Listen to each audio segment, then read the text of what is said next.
Здравствуйте, друзья! Я нахожусь в одном из самых больших и, пожалуй, самых красивых скалазных районов Турции, Гейкбаире. Он расположен в 20 километрах от Анталии, находится неподалеку от поселка Гейкбаире. Это огромный, потрясающий воображение район, который насчитывает, если я не ошибаюсь, порядка 40 скалазных секторов, разных рельефов.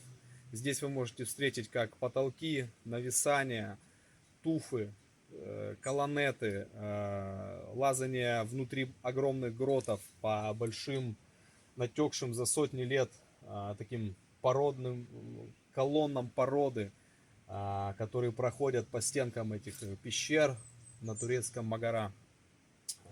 И также вертикали, также какие-то цвета серые, красные, оранжевые даже.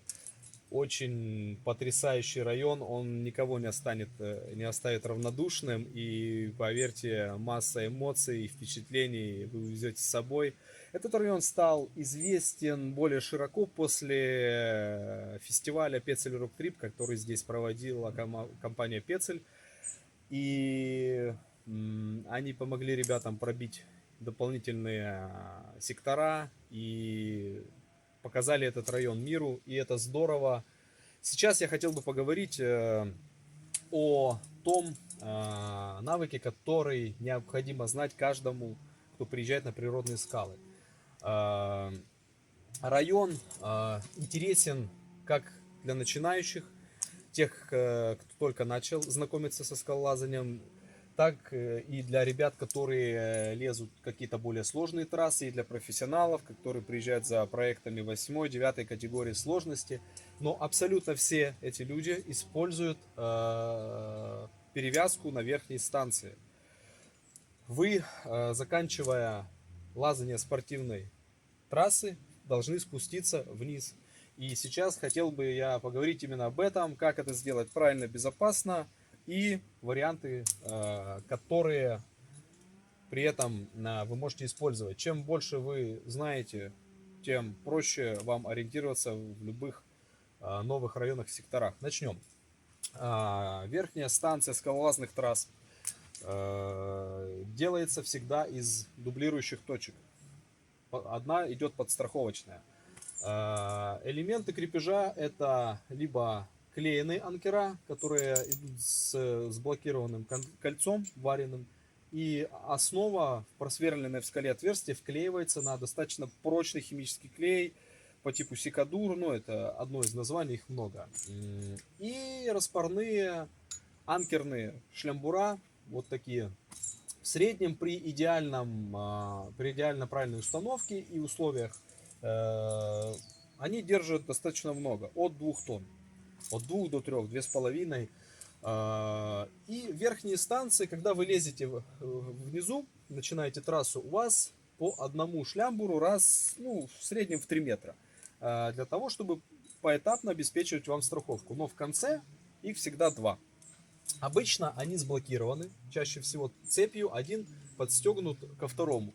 И в таком случае вы работаете через нижнее кольцо, в которое все сблокировано. Чаще всего их разносят по вертикали и немножечко по горизонтали в стороны. Иногда встречаются такие станции. На видео ребят из США, у них более длинные цепочки, они не сблокированы в одну, они просто сводятся в одну точку. Делается перевязка так же, как и сделать. В чем главное, то, на что бы я хотел обратить внимание. Перевязываться через одну точку небезопасно. Почему? Потому что да, он держит условно там 2-2,5 тонны, да, но, к примеру, если вы приезжаете в новый район, неизвестный вам, например, Таиланд, который влажный, вы не знаете состояние внутреннего элемента сердечника шлямбура. То есть, если тем более внизу под ним след ржавой воды, потек такой, значит там происходит коррозия, и он может быть уже небезопасен. Вы начнете через него делать перевязку или повиснете на нем, он может вылететь. Такие случаи бывали во влажных скалазных районах. Это надо учитывать. Поэтому всегда вы должны перевязываться через 2. кольца. Обычно пробивщики и те, кто делают трассу, они это, естественно, учитывают. Это люди профессионалы, они знают, что как нужно делать для безопасного многократного лазания по этой трассе.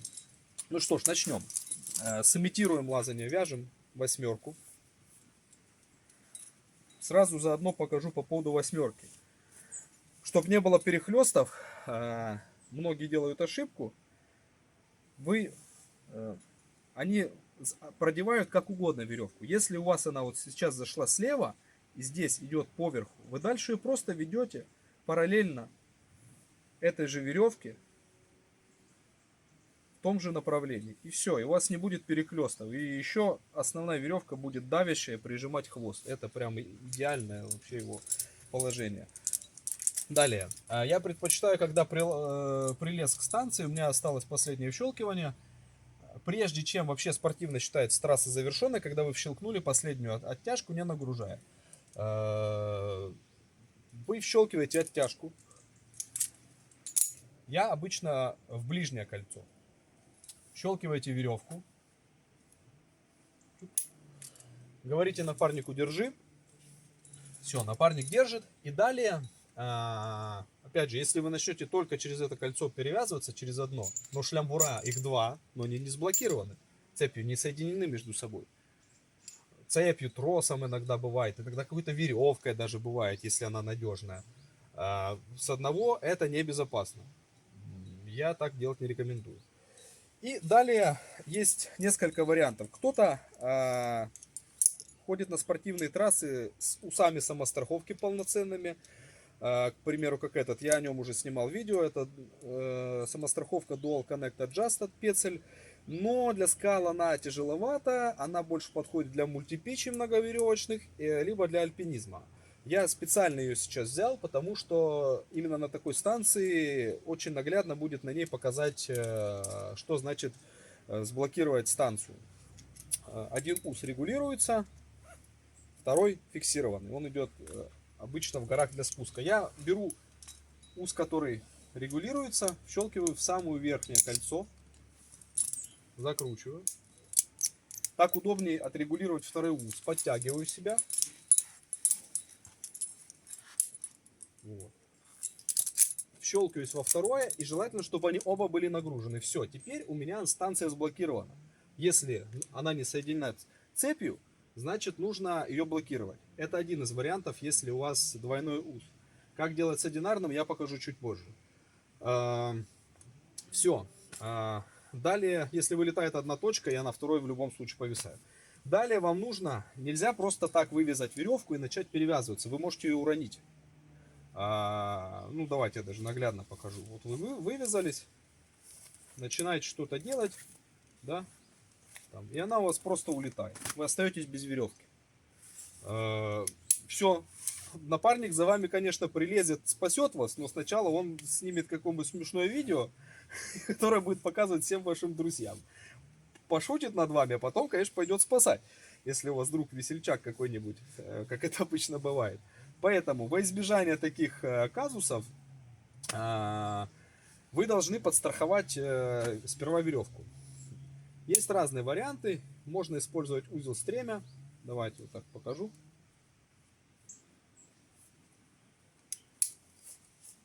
В чем его плюс? Он затягивается и фиксируется на оттяжке. Важно не путать. Ну, вы можете завязать проводник, к примеру, да, и подстраховать. Вот. Важно, в чем особенность всех этих подстраховок. Вы должны себе, во-первых, выдать веревки. Примерно так, чтобы вам хватило продеть. Я сторонник подстраховки. Кто-то подстраховывает, к примеру, так. Но я считаю, это не лучший вариант, потому что на случай, если вы стоите на станции и вообще ваш напарник до тех пор, пока вы не вернулись на землю, он не должен терять контроль веревки. Он выдал вам 2-3 метра, пока вы перевязываетесь, но контроль за страховочным устройством он продолжает держать. То есть автоблокирующее это устройство, гри-гри или еще что-то, или обычные реверсы или что-то такое, неважно. Там завязать узел бэкап, который не даст вам улететь на случай Это я уже, конечно, фантастическую стечение обстоятельств говорю, но иногда и такое возможно, если очень старые влажные районы какие-нибудь. У вас вылетает целая станция, и внизу остались у вас еще щелкнутые оттяжки, и вы на них уже точно повиснете. Поэтому всегда страхующий должен не прекращать страховку до тех пор, пока не спустит вас вниз. Но в случае, если вы подстраховали сюда и вывязали из себя веревку, это бесполезно, потому что эта полочка держит 5 килограмм. Я сторонник того, что все подстраховки желательно делать в силовые элементы, которые соединены с вами. В данном случае оттяжка, она соединена в одно кольцо с вами. Иногда могут к себе карабином подстраховать, как вариант. Это вообще супер надежно. У оттяжки есть одна вероятность того, что, к примеру, если это проводник, и вдруг у вас вылетает станция каким-то образом, да, вот он щелкнул, есть вероятность выщелкивания узла, который на ней не затянут, да, а стремя уже сложно выщелкнуть, потому что оно затянуто. Единственное, остается, ну, маловероятный, это вот этот элемент, но вы соединены с кольцом, поэтому, как бы, это уже, конечно, я супер перестраховываюсь. В общем, вы подстраховали либо сюда, либо в силовое кольцо свое. Далее вывязываете восьмерку. И далее продеваете, вы смотрите, если кольца там параллельно расположены, чтобы они не перекручены были, да, там веревку вам никуда не задевала, там не терла, к примеру. Вот сюда в рапиды не надо совать, это неправильно, потому что веревка будет, ну, криво-косо. Ни в коем случае в шлямбура вот так нельзя, вообще нельзя. Вы ее просто порвете. Кольца, вот, к примеру, здесь слева направо. Мне удобнее, потому что здесь я могу спокойно завязать обратно узел, и мне ничего не мешает. Ни под самостраховками, ни под чем. Завязываете узел, повторяете движение, веревка, помните, вот с какой стороны зашла, оттуда она и выходит, и нет никаких перехлестов. Далее вы сбрасываете узел достаточно быстро, кричите напарнику «держи». Ну, сейчас у меня напарника нет, поэтому я сам это покажу. Выщелкиваете оттяжку. Я ее сразу вщелкиваю в кольцо и в веревку. Если у вас нависающая трасса, об этом я сниму потом видео, чтобы вас не откидывало, как удобнее снять трассу нависающую. Все, проверяете, что у вас все правильно ввязано, и выщелкиваете точки. Простите, самостраховки. Одну и потом вторую. Мне просто сейчас чуть неудобно, потому что я сам себя страхую. Вот. И все. До того, как вы выщелкнули, да, вы проверили, что узел у вас правильно ввязан. Смотрите еще раз. До выщелкивания вы смотрите, вы нагружаете веревку, расслабляя уз. Смотрите, что вы правильно ввязали все. И тогда только выщелкиваете уз, говоря напарнику: снимаю самостраховку, убираете ее в сторону и уезжаете. Все. Это один из вариантов. Сейчас покажу второй. Ну и после, естественно, вы, распрямляя веревочку, ее просто сбрасываете. Сейчас покажу второй. Перевязывание с карабином. Он, на мой взгляд, самый быстрый и самый безопасный. И один карабин у вас всегда где-то сзади висит, не мешает. Поэтому, мне кажется, это очень удобно. Муфтованный. Самостраховки используют разные. То есть кто-то с полноценными, как я в предыдущем уже говорил несколько минут назад. Кто-то использует оттяжки. Я сейчас покажу, как это делается, как самостраховку. Кто-то использует петлю Dynamo. Вот, опять же, приходите, щелкнулись. Веревку не забывайте, от скалы к вам она идет. Все, вас напарник держит. Вы подтягиваетесь. Одну точку. Если у вас, напоминаю, шлямбура сблокированы, вы работаете через одну. Все. Оп. Одну и вторую. Подблокировали, закрутили. Все. Далее вам не надо ничего вывязывать. Вы просто берете, обычно так на вытянутую руку сдваиваете веревку. Если у вас широкие кольца и спокойно проходит двойная веревка, это самый удобный быстрый вариант, на мой взгляд. Вы ее двойную продеваете, Смотрите, вот, ну еще чуть-чуть подтянуть. Оп, отлично. Вяжете обычный проводник. Затягиваете. Берете карабин. И здесь просто сдвигаете узел, чтобы не мешал вам. В силовое кольцо. Завязали. Закрутили. Этот сняли. Распрямили. Так удобнее будет. Выдергиваете. Когда веревка натянута, вы не перепутаете, которая мягенькая, она быстро выходит. Все, далее опять же оттяжку сразу в себя в кольцо и в веревку, чтобы вас не откидывало. Все, говорите напарнику, держи. Напарник. Еще важно все оттяжки, элементы снять до того, как вы нагрузите веревку, иначе их зажмет. Нагрузили, посмотрели, что у вас узел затянут, карабин закручен, вы правильно щелкнули, куда надо. Убираете вот это все дело.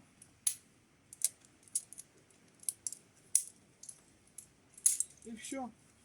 И спускаетесь. Дальше все очень просто.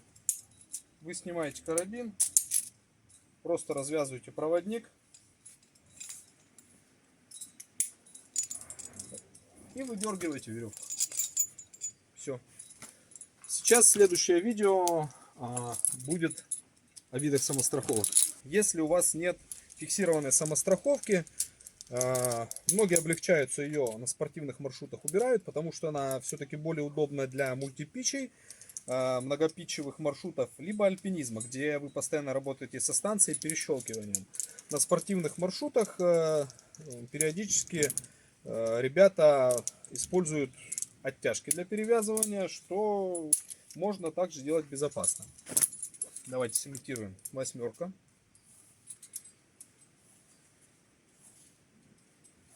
Помним, вышла сверху, значит поверху ее и ведем. Все, отлично. Подлезли к трассе, щелкаете финальную оттяжку. Ура, трасса засчитана. Далее напарник держи, он вас держит. И следующее.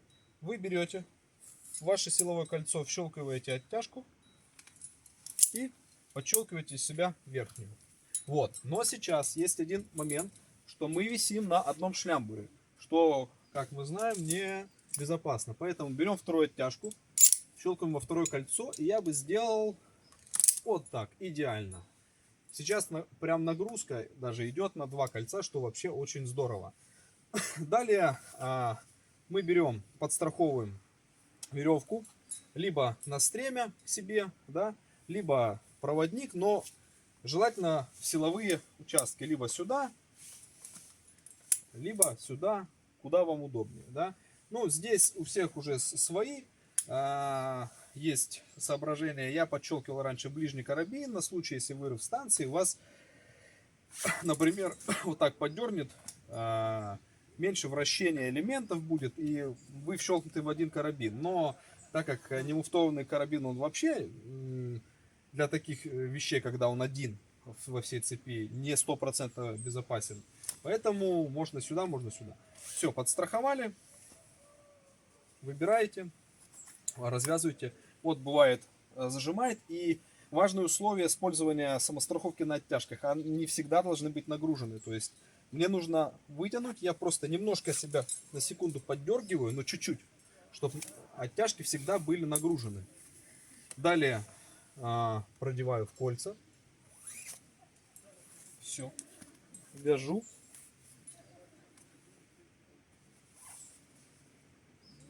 Видите, вот у меня сейчас веревка слева, а я вяжу справа. Это удобнее, чтобы я потом не запутался и самостраховку из-под веревки там не высовывал. Все, завязал. Отлично, выщелкнул. Когда выщелкаю, опять же, можно этот, но они должны быть нагружены обязательно. Иначе в момент выщелка вы можете и себя щелкнуть. Говорю напарнику, держи. Проверяю, вот он затянулся, правильно. Все у меня там связано, щелкнуто. Забираю железо. Эту сразу веревочку и уехал. Внизу снял всю трассу, развязал узел. Обязательно расправил веревку, чтобы самопроизвольных узлов не было. И сбросил. И еще один вид самостраховок, который используется, ну, скажем так, полноценная самостраховка является динамическая веревка определенного диаметра, да.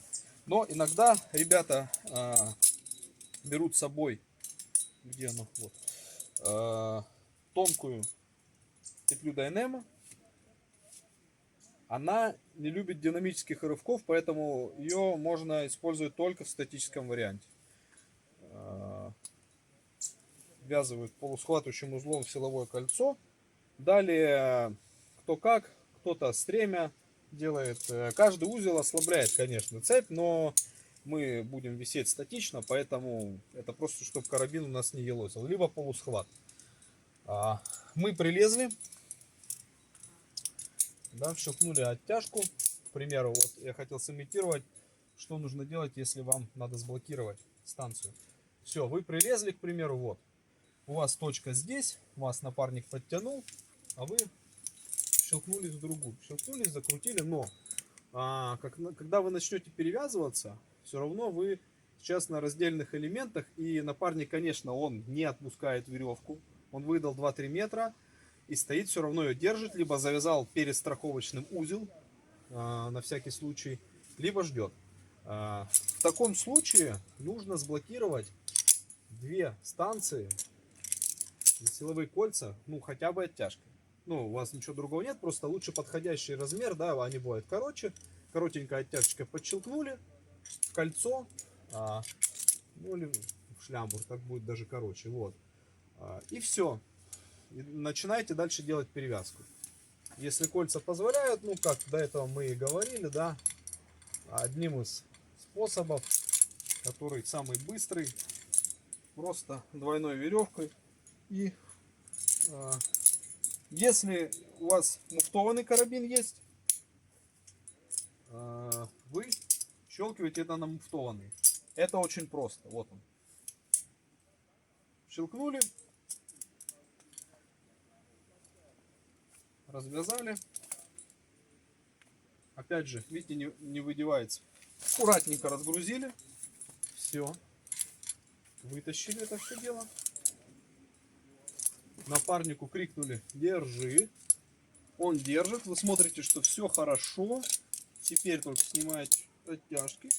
Все. Эту сразу к веревочке. Вот так. И снимаю самостраховку. Крикнули.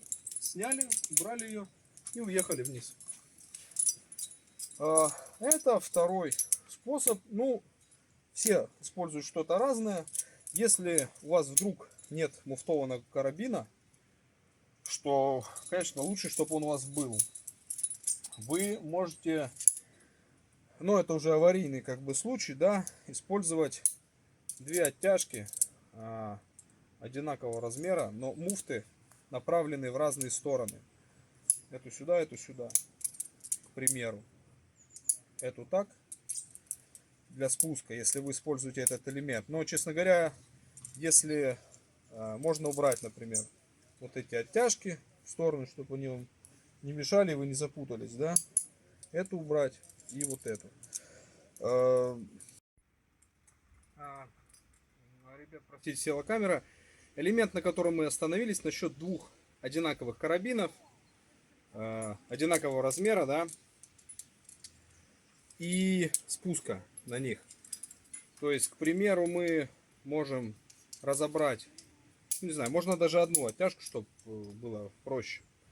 Желательно они должны быть полностью идентичные, но, к примеру, вы разобрали оттяжку, щелкнули один так, другой в противоположную сторону, да, и прощелкнули вашу веревку сюда. Этот убрали, чтобы он не мешался. С резиночкой сложно одевать, поэтому иногда оттяжку просто там оставляют, чтобы не мешалось. Вот. Это аварийный спуск, потому что если вы спускаетесь, снимаете трассу, и вы там, у вас полеты, если летаете, да, и у вас карабины, видите, крутятся. Теперь они так встали. Теперь они еще как-нибудь могут встать. Это только если у вас статический спуск, то есть постоянное натяжение на карабинах. Ну, как по мне, проще, ну, вообще иметь один муфтованный полноценный карабин, это уже полная надежность, чем вот это вот что-то выдумывать. Либо подстраховаться и классическим способом, да, просто узлом перевязаться и сбросить уже как в первом способе, который я вам показывал, чем вот это вот выдумывать. Это есть элемент такой, да, вы его, ну, должны знать, но есть более простые варианты. Вот, поэтому лучше, если уже нет у вас обычного муфтованного карабинчика, да, просто берете один маленький карабин и все, он вам решает все. Просто перевяжитесь, как первый раз я показывал, и это будет лучше и безопаснее.